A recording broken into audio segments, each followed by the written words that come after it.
Nicola, thanks for coming. Welcome to Austin, Texas. Welcome to South by Southwest.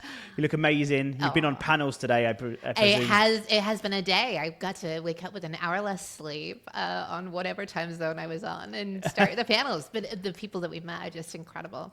Yeah, the thing about being at South by Southwest is it's exhausting because you have to be, and your face hurts in a day from talking and smiling all day. I know. Well, one of the things that made me smile is I was getting caught up on all the South by news that I missed because I came in a little later than others have, was the fact that it was a marathon, as they call it, right? Like, be prepared for the marathon. And I thought, how perfect, given that we say that all the time about entrepreneurship, right? It's a marathon, not a sprint. When people first come, they try and sprint it, and then they realize, oh my goodness, there's like... not going to work. Yeah, what am I... You miss out on so much. There's so much going on in so many different areas, official and unofficial events. So I'm glad you're getting into it. So are you here till Tuesday, do you say? I leave tomorrow night. Okay, so it's a quick one. Quick one, but you can cram it all in. So you can treat it like a sprint, I think. Yeah, a little sprinty to marathon for next year, maybe, if we do this right. Yeah. Well, hopefully next year we can get you even more sunk into the network and working with people and doing panels. I would like to do another panel or another talk next year as well. Fantastic. Need to get my thing in. Make it happen. So, like, there's loads of stuff we want to cover, and we want to talk about why you're here in South by Southwest and why you're in Austin, Texas. But let's start at the beginning of, like, your origin story, your villain origin story. Like, once upon a time. Yeah, once upon a time. Tell us about that and then that will lead us into how you got involved in the Nasdaq Entrepreneur Center and why we're here today. So, tell us in your own words where you started. Yeah, well, I always lovingly start by saying, I'm the daughter of an entrepreneur. And I had no idea how lucky and how transformative that was going to be. Because when you grow up in a household where your dad thinks about problems that need to be solving, you're getting exposure to questions that need to be asked and thinking about, what can I do to be a part of the solution, rather than just sort of leaning into saying, yeah, it's somebody else's problem to go fix. I hope they do that. How old were you when you first realized that? Because I had my little, she's 6-year-old. Sorry, Isabel, 6. She's 6 now. And she came and says, Daddy, who's your boss? I went, well, I'm my boss. She's like, yeah, but who's your boss? I said, well, Mummy is my boss, but also like all my customers and all of the people I work with are my boss. But like, she's just getting her head around at 6 years old what it means to be an entrepreneur. Yeah, that's such a great question, Matt. And I would say, one of the haunting statistics, one of the reasons why I ended up sort of where I did is, for many years, entrepreneurship has been a declining environment. And Gallup said, if you don't have exposure to entrepreneurship in America by the age of 10, your chances of being an entrepreneur are less than 10% in this country. Wow. You said it's declining. Yeah, well, for many years it was. I think now, post-COVID, it's starting to get better. But even so, there are pockets, there are hubs. This is why I love being here, right? Because we're seeing the differences, the changes that are happening from the groundswell of people saying, I can be an entrepreneur. But it's an exclusionary term. I'm sure we'll talk a little bit about that, where people are like, oh, I don't look like that, or I'm not quite this. So therefore, am I real? Is it that imposter syndrome, I think, that pops into all of us? But anyway, so my dad, I guess I was probably, before we moved to America, so I'm from England as well. We got the Whereabouts were you from in the UK? Brighton, down on the beautiful. south coast. Yeah. Beautiful. Yeah. So we're both Southerners. Very much so, very much so. I'm from like Windsor and Ascot way. Oh, yeah? Okay. But Brighton is where I bought my wedding ring from. Yeah, we love Brighton. It's got a fabulous jewelry section. Yeah, in the lanes. That's where this came from. And my wife's wedding ring as well. Oh, yeah. My mum worked in the lane. She was one of the first women financial advisors in all of the UK. That's so cool. And again, I had no idea how important that exposure was. But I grew up without borders and boundaries of realizing that there were limitations or that there were sort of self-imposed moments. And that was really important because in England, in all honesty, as we know, you sort of where you grow up, who your family is, sort of does dictate a little bit of like what you are expected to do. So I went to an all-girls school. It was expected that I was going to go to finishing school. That was still a thing back then. And then my dad said, if I want to build my business, we got to move to America. Well, that's what I did. Exact same thing. Because entrepreneurship in England is, I don't know if it's quite the same now, but it's always been a bit of a dirty word, entrepreneurship. Like, are you familiar with Only Fools and Horses? They would call you a Del Boy. Yeah. A bit of a chancer. Yeah. Where America, it's more celebrated. Oh, very much so. Those risks are rewarded. They're how can I help? They're not, oh, sorry. So, we moved to California. I'd been to California twice before. And literally, real, legit, entrepreneurial, perfect story. We rent a car at SFO. Dad could have been anywhere in California. He needed to be up in the Bay Area, down in SoCal, in the LA area. And we stop for lunch in a Central Valley town called Modesto. My parents, this was still when the papers existed, they picked up a paper, opened it up to the real estate section, and see what they call the American dream unfolded in front of them. Ranch land, the ability to have anything and everything in front of them. Because Brighton's always been a premium place where you can have a small house and stuff. Postage stamp. Yeah. And so I got to travel with my dad as he was building his business when I wasn't in school, and saw how, we'd stop for lunch at a diner somewhere, and he'd be like, do you see how their customer service is working? What would you do differently? And just there was exposure to those questions. That's changed my perspective. So at 16, I graduated early. I was definitely trying to figure out what I wanted to do in this world. Was it going to be marketing? Was it going to be sort of legal side of the house? And I said, well, I know one thing. I need to go back to university in England, mainly to travel. Yeah. And I couldn't get a job. I couldn't get a job in England. And I was like, there's just nothing here that's really pulling me in. Where did you go to uni? Sussex University. Sussex. And so you were trying to you came out of that, thought, I'll get a job in England and Yeah, stay around a bit longer. Get a job, travel around Europe, see all the friends and relatives that I aspire to have. And I called my dad up and I was like, I'm going to need some more spending money to do that travel thing, Dad. And he's like, we should get a job. And I said, well, there's no jobs that I'm inspired by. And he goes, well, then if I haven't taught you anything, isn't it should be that you should build something. If you don't see something you want to join, go build something.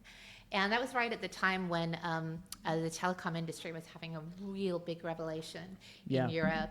GSM had just taken off. Oh, yeah. And all of a sudden, this luxury effect of cell phones that were for those few and privileged became open and accessible for everyone. And while a lot of people were focusing in on the consumer market, nobody was focusing in on the small business. And given what I knew to be true, that my dad made money when he had direct exposure and connection to his customer base, became an opportunity that I saw to focus in on supporting the small business owner. Very cool. And we did a deal. I still can't believe, sometimes entrepreneurial tendency is you've got to be bigger and bolder than you should really be for your own weight. And at 17, that was certainly true. We went out and we talked to BT, we talked to British Telecom. Yeah, I mean, they were the big players at the time. They were the big boys. And the entrepreneurship, you need it's slightly easier when you are younger and dumber. And you have this, you don't know what you don't know. What you don't know, for sure. That's the best time to do it. Before the reality kicks in. Yeah. And we got a chance to go build for them in the GovTech and small sector. And we had a bit of a exclusive edge to do that for the first year. They weren't really sure it was a real market, but it ended up being quite a nice one. And How funny is that? The business market. Imagine. Who would have thunk? So I came back stateside after having a couple of years in the UK, never raised any money on that one, and then went to go do 2 other startups. Second one had a nice exit to Microsoft, but because you think you know it all, you go do it again. And the last one raised way too much money and forgot to pay attention to the most important thing that entrepreneurs should always pay attention to, not investors, but customers. And we were selling into eBid procurement systems, which there's probably 2 sectors that are exceedingly hard, changing doctors' minds on things and changing building and construction and infrastructure minds on things. So if you think you can railroad them by just pushing more money and pushing more features to get them to buy, then more fool you. So it was definitely more fool me in that instance. Laying people off was perhaps the hardest thing that I'd ever been through. Having payroll that couldn't be met because I'd let them down was exceedingly hard. And so I had a sort of internal crisis moment and said, I don't know what I should be, but I don't think I should be this entrepreneur right now. I've let people down in that regard.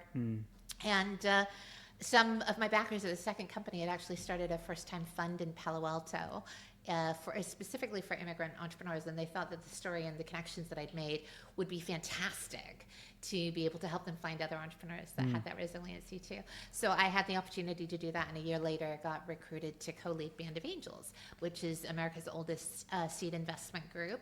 I was there 10 years, worked beside the founders of Hewlett-Packard and Symantec, and they became my mentors to help me be a better entrepreneur. And in those moments, I did 2 venture funds, made about 120 investments there, but the most important thing, I think, in some ways, was being invited invited to be an early advisor to Startup America, and that really became how I ended up at Nasdaq Center. Startup America, if people don't know, under the Obama administration, really sought to learn how talent networks were being left behind because of geographic boundaries. Mm-hmm. And sort of having seen that exposure from the UK and realizing, God, I was so lucky by like landing where we did and getting into Silicon Valley and having people that rolled up their sleeves and paid it forward to me. Like, how can we do the same? Because of all the things that we can solve, we should be able to solve that, getting talent the resources they need for what they're building for us. Yeah. And one of my companies ended up getting acquired by Nasdaq at the time, and the founder and I had become quite good friends, and he called me up and was like, "You're never going to believe what Nasdaq is building." And tongue-in-cheek, I think at the time, I said, "I don't know, another stock market." And he said, "No, nothing could be further from the truth. They're committed to building and changing access and equity in entrepreneurship, and they're looking to seed a nonprofit that can really do that." Wow. At the time, just for interesting, fun stats, there were 4,500 accelerators and incubators in America 9 years ago. And I thought, if we're going to do something, then we need to do something different. We need to focus on the founder. We need to love all business equally, but we need to invest in the founder so that that talent network can go pay it forward to hundreds of thousands of others. And I mean, that so when I was in Milestone Maker, which is the Nasdaq Entrepreneur Centers program, I think I remember that it being one of the biggest takeaways. And I think it sunk into my head without knowing, which is pay it forward. I think Colin and the team always put that into our head, and that's why we're here talking now. Yeah. It's always trying to pay it forward. Exactly. So we started with an entrepreneurial base of maybe 5, if you counted all of us who came from that background, and we're committed to doing something differently for entrepreneurs. We don't charge for anything. We don't take any equity. And the one thing that we get up every day asking is, what are the biggest barriers that our entrepreneurs are facing, and how do we get them unstuck so they can build the businesses that they are inspired to, so that our communities can flourish and thrive. And now we have 95,000 entrepreneurs from 120 countries, 52% women, 64% entrepreneurs of color. Every industry, every stage, and we really do focus on being there for the marathon that is that journey. That's amazing. So how long have you guys been going now? 9 years. Well, technically 8 years, because the first year was a build year. We do actually still have a physical space in San Francisco. Yeah. It's interesting how the world's changed, right? But once it was the nexus of entrepreneurial activity where we felt, one, we needed a physical place in which we could convene and connect and honor entrepreneurs from all backgrounds, having that recognition, having that home base in Silicon Valley. But now we've realized, I think post-COVID, the world has, our entrepreneurs are global almost from minute one, hour one. So how do we be where they need us to be, not just in a singular location? Thus the incredible opportunity to be here in Austin and have this intentional collision of great stakeholders supporting and building good entrepreneurs. So you've still got that location that I've been to. That's such a cool location. Thank you. We opened the Nasdaq there. I think it was open. Yeah, we opened it there with Alexis at the time. That's right. Yeah, That's right. that's cool. We still do a lot of activities there. I think now that we are starting to sort of span out to see where else are the hubs of entrepreneurial activity happening. We've had the great honor, this is going to be our 3rd year now, of being the co-host of the Women's SBA Summit, where we support and celebrate the incredible women entrepreneurs in America. And last year we were at the White House, so it's inspiring. And then obviously, along with all of this knowledge and insights that have been captured by our community, we then have this amazing opportunity for policymakers to raise a hand and say, what is it that we can be building in support of these founders who are under-resourced and are diverse in background, in industry, in stage, and sector? How can we support them more? Yeah. And that's been sort of the last few years of work where we're really looking into not just doing research for research's sake, but research to action that can shape and build a better, resilient community by policymakers and by all the stakeholders involved. Because that's a big part of the Nasdaq Entrepreneur Center that people might not know. They see the public-facing side of things, which is the milestone makers, but there's all this research being done. And who's taking that research and actually using it to... Who is that? We've had a number of incredible honors. Most recently, the last 2 years, our research has been cited in the annual SEC report, which, for those who don't know, are the recommendations that land before Congress as far as what more should we be doing to shape and build a more equitable climate for entrepreneurs in America.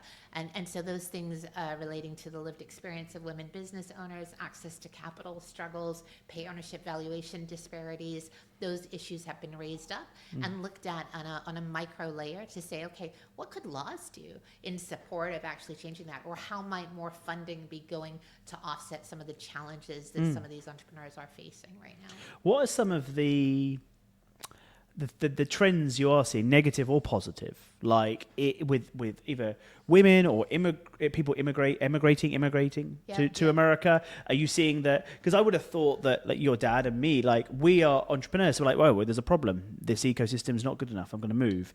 Those risk takers, those people that came to America in the early days of America, they were all entrepreneurs, in my opinion, and they came from all over the world. And a lot of them came from Europe, but I feel like they were entrepreneurs. And that's why I love America being built on entrepreneurs. So, but what are some of the things you're seeing in the modern times now, in 2023, 2024? Well, I think our new majority of entrepreneurs is an exciting one, right? Post-COVID, we saw more people from necessity start their entrepreneurial goals. And you know, there is a difference. I fully appreciate there's a difference between necessity entrepreneurs and those that are able to sort of elect to take an entrepreneurial journey. Opportunity, unfortunately, is not fairly distributed from those environments. But our new majority of entrepreneurs are largely women, minority business owners in America, and they're coming from a geographic disparity too, which is just fantastic to see what's emerging as a result. On the negative side, or on the challenging side, obviously access to capital for all entrepreneurs, but especially for our under-resourced founders, is abysmal. It's not where it should be. And I think everyone talks and wants it to be better, and we struggle to say, why isn't it getting better? We've been doing a lot of work around support of emerging managers, which are first-time fund managers, women, or minority managers at large. And one of the struggles, even with the new SSBCI program, a lot of letters in there, but it basically means it's a huge amount of money that the government has committed to matching dollars for first-time fund managers. It's being distributed by Treasury. And last time in 2009, when this happened, I was around back then, it was the fortune story of making a lot of first-time white fund managers a lot of money. We call them kind of the Pandora elite of the science, because that was the minted cohort that emerged from that offering. But this time through, you know, our first-time fund managers are raising less.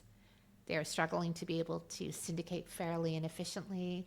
The $5-10 million kind of levels that they're raising at doesn't even pay the bills of a 2 and 20 traditional venture model. And so the struggles of, like, are we actually creating sustainable models for access to capital for diverse fund managers and therefore diverse portfolio companies is a real threat. And I think if we are setting ourselves up for failure by not investing the right amounts in these systemic changes that are needed, it's just a house of falling cards waiting to happen. And that's concerning. You know, we also look at things around the lived experience of our women business owners, as I referenced. You know, the good news is that we identified through a 2-year study the fastest path for growth velocity women entrepreneurs is the speed from which they put themselves on the balance sheet and pay themselves. Problem is, no one's got a vested interest to say to our women entrepreneurs, make sure you pay yourself. So that's all founders. Like, I think I've advised plenty of founders to say, yeah, you know, I'm struggling, my family is struggling. I was like, dude, you're making this much money, you've raised this much money, look after you guys, because you guys are the ones that are going to build this business. Without you, it's nothing. That's right. Yeah. That's right. Can I go back to something? You said under-resourced founders, or is it just fund managers you're referring to? Founders. What does that mean then? What does under-resourced mean to you guys? I was on a panel earlier today where this great question emerged from the audience that said, what does AI mean? And I was like, yeah, it's a bit like entrepreneur. You can ask somebody what an entrepreneur means, and it has 100 different meanings. And I think similar under-resourced has kind of become this catch-all. For us, it's really recognizing that if you live outside of the system of support, meaning that you don't have access to a tier network that can open doors and change outcomes, then you are under-resourced. So that means our immigrant founders. That means our friends that are in, I hate to call them tier 2 cities, but locations that may not have as many support environments collectively leaning in to say, hey, we believe, we want to help. even the conditions from which access to talent networks are so critical for so many founders. Yeah. Where is that talent being born? How do you get into that? Because for founders, it's always about the equation of 2 + 2 = 16. That's what we get up every day thinking about. How do I take what I have and exponentially grow it to outperform others who are more resourced than I am?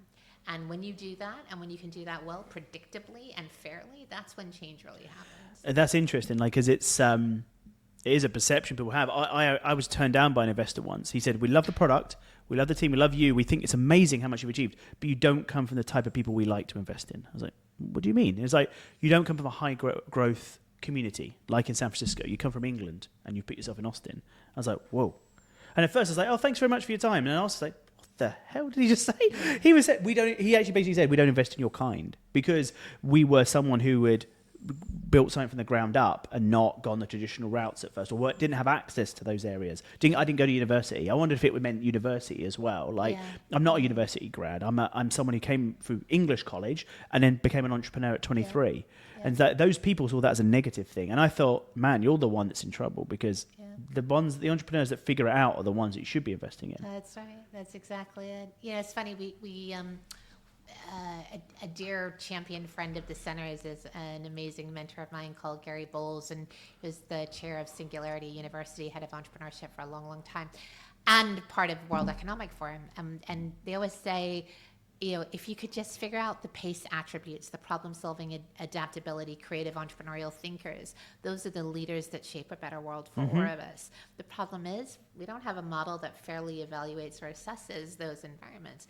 Yet, entrepreneurship should be the great equalizer for everything, right? Yeah. At the end of it, it is the one unifier where everyone can go, we all benefit when entrepreneurs succeed. Yeah. I totally agree. And there's a lot of people you said that were forced into entrepreneurship, lack of a better word, because of the way that the pandemic went. And I feel the ones that want to stay in entrepreneurship, they're welcome. And the ones that work their way back into the workforce, we need them as well. I've known them as the intrapreneurs, the internal entrepreneurs who can go and take what they've learned from doing it for themselves and apply it within big business and hopefully affect good change. Yeah, well, I bet I can certainly feel this way too.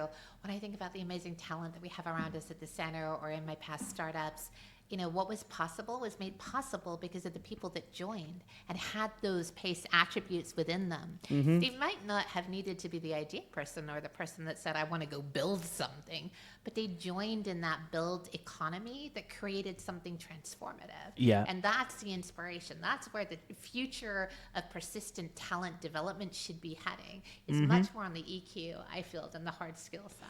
Totally. It's like crossing the chasm. It's being able to spot the early adopters, the people, the early hires or the early adopters that realized there was something in this and that they could join it. And we need to figure out how to skill them into big businesses as well to create change. Because I'm finding, what's your opinion on kind of micro founders or micro startups? Because we work in a world where people are raising millions of dollars and, buying nice cars and flying jets, and that's the mission. But I'm finding there's a lot of micro entrepreneurs who are never going to be there, and that's absolutely fine. Yeah, absolutely. Well, we had an amazing study that we got to do through a collaboration that was funded by Wells Fargo Foundation and partnered with Venture Forward, which, if you don't know Venture Forward, it's the largest independent study with GoDaddy research team that looks at micro entrepreneurs across America. And one of the things that we wanted to look at with this massive sample size was what is the motivation factors of where people are and where they want to get to. Because the truth is, we all start out as solopreneurs. We all start out with a vision and a dream. And 30% of those micro entrepreneurs that were studied actually have an aspiration of high growth, which is interesting. They may not be there today. They may not be there in 3 years. They may join another company and actually expand through an acquisitive environment, which is entirely possible. But we all start out as micro entrepreneurs. I also think, though, that the recognition that the highest growth, I was on a panel earlier with one of the SBA administrators, we continue to know that the growth in the job market, the cornerstone of America, the economy, is built by the rise of small business. And I think, this is not picking on my own city for a minute, but we saw what was at stake when we lost that heartbeat of small business in San Francisco in many ways. We can go back there in the streets, but right now we don't have the back streets of our small coffee shops and our restaurants and our local businesses. And that makes it really hard to have a community. Yeah. Entrepreneurs live in community. They are part of the builders of the community, but it's a balance. When we tip the balance too far to high scale, high tech, and we forget about that backbone of the community, then there really isn't anything that can persist on the hard days. And I think that's where, you know, we've all struggled a little bit post-pandemic. I mean, that's what I found in the UK before the pandemic. I wasn't in the UK for the pandemic. I was here, and I almost cried at seeing some of the small businesses that were being decimated due to it. But in the UK, you walk down what we call the high street, you know, and there's Starbucks and McDonald's and all these big brand names. And some of these, the UK ones that are big, were families. W.H. Smith's was a famous family. Like, you know, there was families that grew into big businesses, or names that grew into big businesses. But now you might see a little bakery, you might see a little coffee shop, but they're gone. There's no independence. Not like here. Somehow, America as a whole, but places like Austin, Oklahoma, and these smaller big cities, I can't remember what you called them now, like Type B or something. They fiercely love their cities. They fiercely love their state, and they're proud to be part of it, and they support independence. We've been doing a project for the last few years with the JP Morgan Foundation that looks at what are the states and the cities that are, I don't want to say outperforming, but perhaps building better muscles around how to advance access and equity. Longevity, almost. Yeah, we'll take that. Yeah. Access and equity in entrepreneurship, a venture aspiring entrepreneurship. Yeah. And the condition to stay in their location absent the pressure to move to the coastal tensions is really inspiring. And one of the things that we're curious about as this research continues to unfold is, what is that quality of life effect that has founders go, this is me, this is where I build, this is where I build. I don't flock to just where the money is. Did you find what those cities were? Can you say? Not yet. Oh. It's coming. Stay I tuned. bet I can guess, actually. More On the next podcast. Will you invite me back? We'll talk No, because I don't know what they are. I've not done the research, but like I've got connections with places like Oklahoma and Oklahoma City, but also Tulsa, and I think that'd be one of them. That's one of my guesses. Like I put into the mix, because Tulsa were competing for the Tesla contract next to Austin. When I was moving to Austin, people were like, why you moved to Austin? Why don't you move to San Francisco? Why don't you move to New York? I said, because unfortunately New York and San Francisco have started pricing the entrepreneurs out. And back when Apple and IBM and stuff were creating businesses, they were creating businesses out of still garages, but affordable garages. And now they've taken that away. So unless you're going to subscribe to raising millions of dollars and not concentrate on the customer, then you need to find other ecosystems. And there'd been places like Boulder and places that Techstars had put themselves or whatever. But I saw potential in Austin, and I thought it was obvious 6 years ago that's what it was. 7 years ago when I moved. See, I moved here 5 years ago, but we were planning 6 years ago. I thought it was obvious. I said, well, more affordable lifestyle, amazing universities, the capital of Texas, plus surrounded by Fort Worth, Dallas, big financial institutions with, like, Texas, I said itself, is like could be a country on its own, top 10 country GP, with the money it brings in. And at the time there was a Techstars based here now, and there's an Antler based here. Yeah. There was a Capital Factory. There's Apple were expanding their presence. That had been announced at the time, but since then Oracle have moved, Tesla have moved, and I think it was accelerated by the pandemic. But I think it would have happened with or without that pandemic, because we need to find other hubs. So I think your research, I don't know. I think Tulsa, Oklahoma, because you've got a lot of people who love that place. Low cost of living, and entrepreneurs who've made a lot of money in oil and gas who are now diversitizing and trying to encourage people. We haven't seen a Tesla move there, but we've seen big companies that we may not have heard of, but like Paycom, and making a way for them. So I think those places are going to be the next Austin. Yeah. And I think that there is an investment that is being made in the entrepreneurs that call that home. You know, and as we always say, there's more than enough reasons to quit in entrepreneurship, and work-life integration is a very hard thing to put in front of you most days. But when you find a home where you feel like that's possible, or at least it gives you a chance to breathe, sometimes in the entrepreneurial perspective, you don't want to give that up. You don't want to let that go. I was talking to a friend about this in Oklahoma. He's a big fish in a small pond, and he was saying there's advantages to being a big fish in a small pond. advantages to it. And yeah, so I'm excited to hear that research. Yeah. So tell us about what you hear about now, because it's kind of linked to the research you guys do.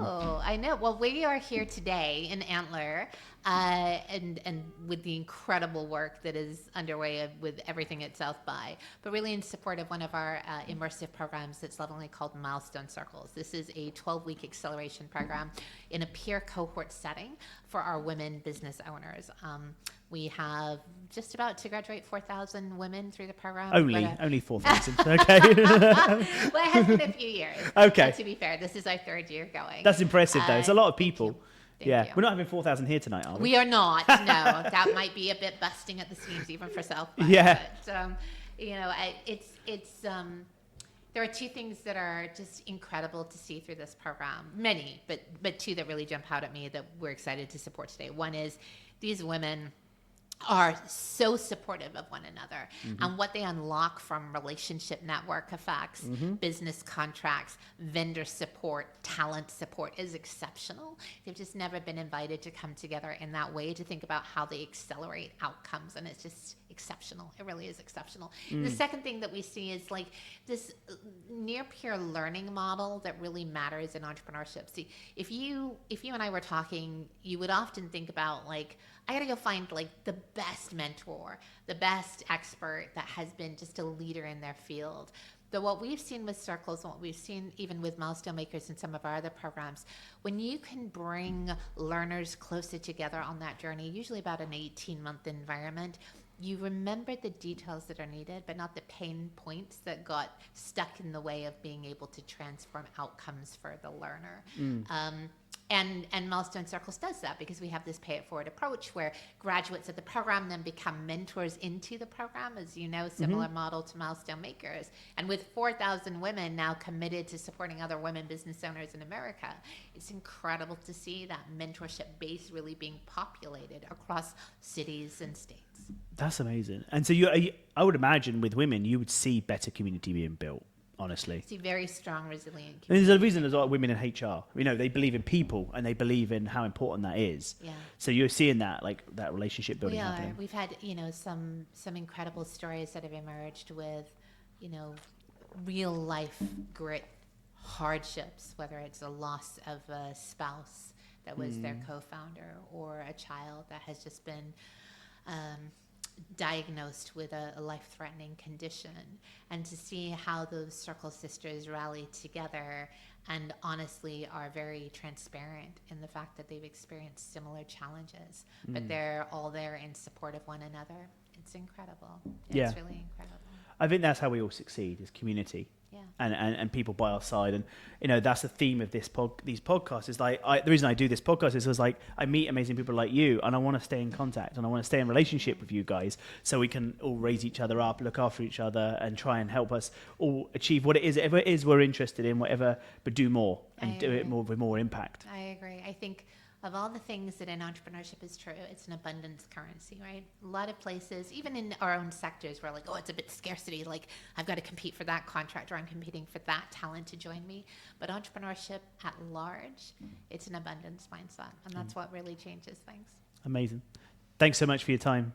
Thank you. It's been a pleasure. Thank you.